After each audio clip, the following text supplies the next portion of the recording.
Good afternoon. I'm going to take you on a little tour of the Coricancha, the center of Inca religion, and the building that was built on top of it, the Convento de Santo Domingo, the Dominican monastery. So come along and let's enjoy the crowds and see what it's like inside today in 8K. That was easily the longest line I have ever seen outside the Coricancha. June, July, and August are by far the most heaviest tourist months of the entire high season, but I've never seen it close to that. And I've walked by here many times a week. When you enter the building, you either have a ticket or you have to buy one for 15 soles, but it is a little crazy. There's an entrance area where they don't allow me to film. And then most groups go to the left, and there are a couple of Inca buildings. These are original Inca walls. I don't think a whole lot has been reconstructed on these buildings.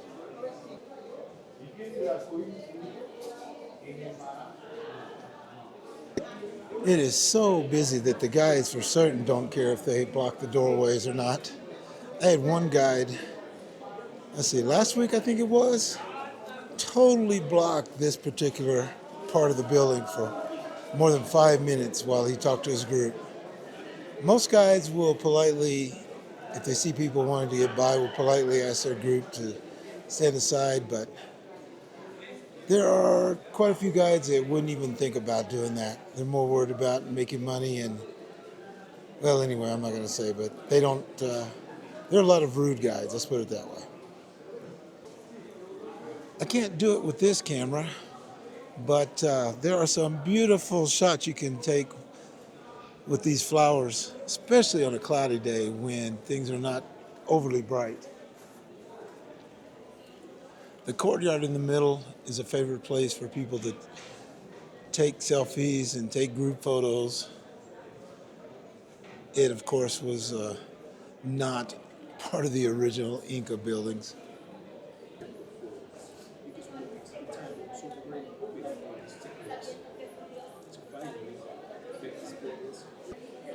The next building is the second largest of the complex, at least of the remaining buildings, and there is a great example here to see that the myth that goes around that Incas built earthquake-proof buildings is right here in the corner.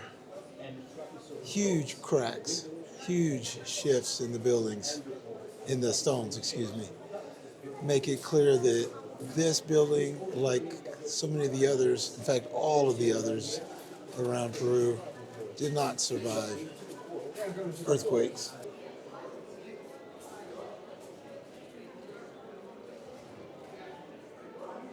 A little farther along are some samples of stonework, mostly taken from other buildings in the area. Sounds crazy, but overcast days are by far the best days to come in and film or take photos. Down the far side of the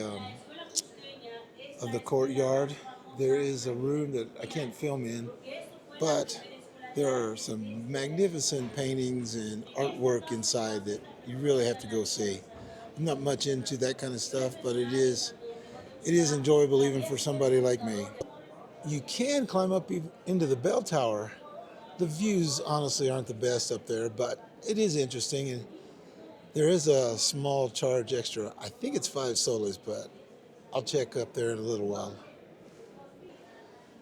A lot of people miss this, and a lot of guides don't bother to take people out here, but this takes you out into the gardens and also to the restrooms. But I strongly recommend that you come out to the gardens.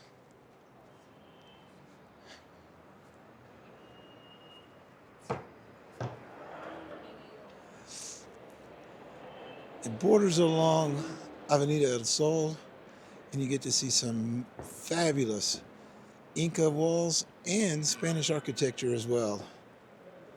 Plus, depending on the season, the uh, the different kinds of flowers and plants that are taken care of out here are probably like anywhere else you've ever seen. This is probably my favorite part of the Corticancha because one, it's rarely crowded, and the guides rarely bother bringing their groups out here. They're usually in a hurry to get them through and then move on to the next thing. Can you get a decent look at the, I don't know what you call it, the little greenery down there? There's a snake, there's a condor, and a puma all carved in. Now, this is not original, but it was done later. But it's still cool because it represents the three states of, and this is basic, but states of the Inca world: the underworld, the sky above, and the world that we all walk on now.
Right next to the entrance to the gardens is a little coffee shop that opened up in the last year.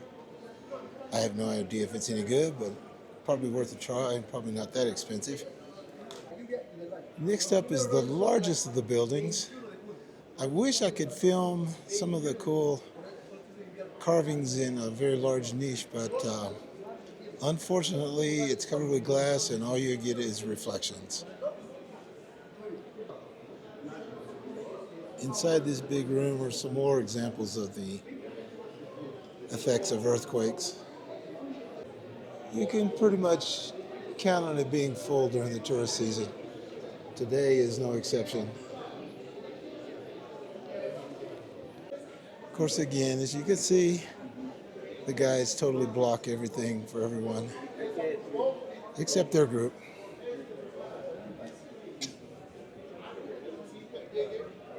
I'm going to take you upstairs and show you not only the art galleries, but I think we'll try to go up into the bell tower.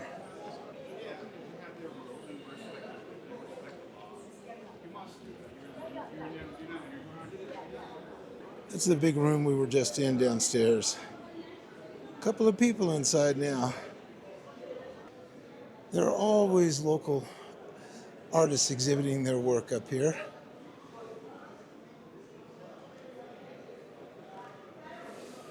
Little bridge to the left, and it'll take you to the actually the back of the church itself. And if you're going through, you'll be able to climb up to the bell tower.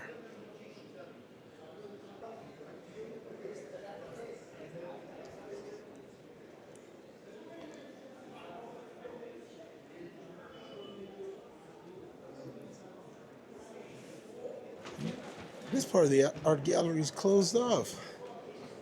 It's usually open and you can literally walk all the way around above the courtyard below. But not right now. I assume they're probably getting ready for the next exhibition. But anyway, I'm going to go into this little gallery, and I think there are signs that say no photos or video. So I'm going to turn it off. But if you go all the way through, that's where you'll be able to overlook the church itself and go up to the bell tower. Okay, now I can turn the camera back on. I've left the choir overlooking the chapel, the church, and I'm gonna take you upstairs to the. This is the pathway up to the bell tower. It's really not that far, but it wasn't made for modern-sized people, that's for certain. I hate this. I hate this. And it gets worse.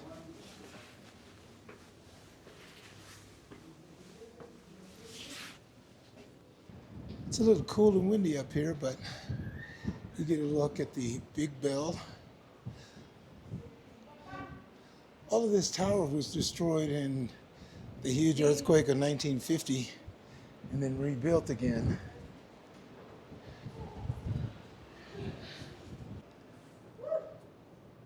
Okay, the views aren't too bad up here. This is looking out toward the south. Heads back out toward the east. Bet if I had binoculars or just better glasses, I could see my apartment over there, or the apartment building.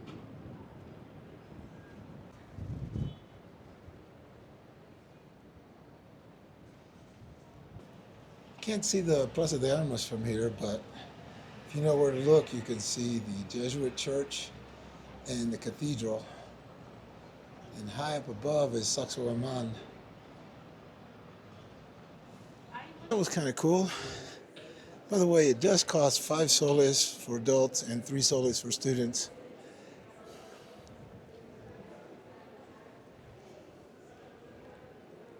If I didn't mention earlier that entering the Coricancha itself costs 15 soles, and that's for everyone. It's not part of the tourist ticket.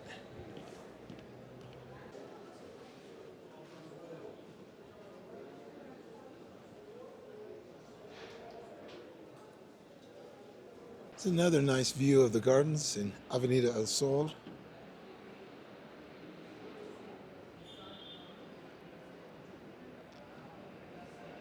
You go out to your left, you can see the inside of the curved wall, which has some amazing, amazing stonework.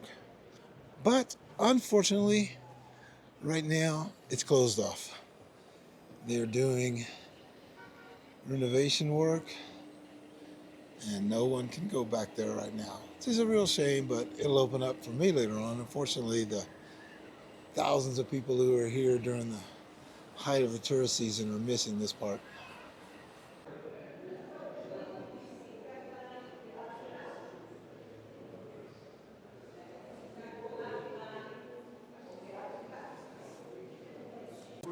This little section was probably exactly like the big room I showed you that was so full of people earlier. Unfortunately, it was destroyed almost completely to make room for the actual church itself. You get a good idea of the granite.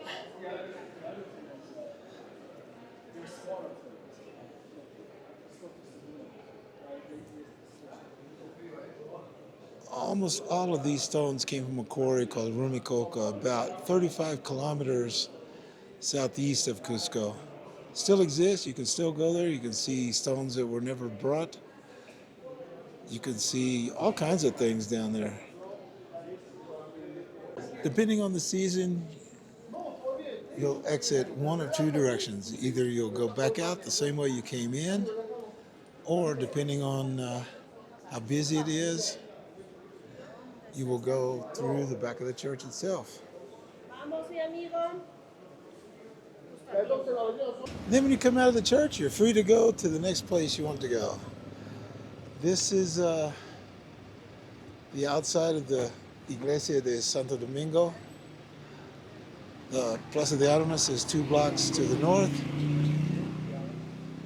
This is where you can obviously see the vans pick up tourists when they come outside.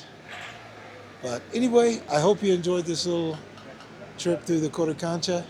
It's one of my favorite places. I'm in there 2 or 3 times a month. just because it's, well, partly because it's free, and second, because it's so cool, and it was essentially the center of the Inca world.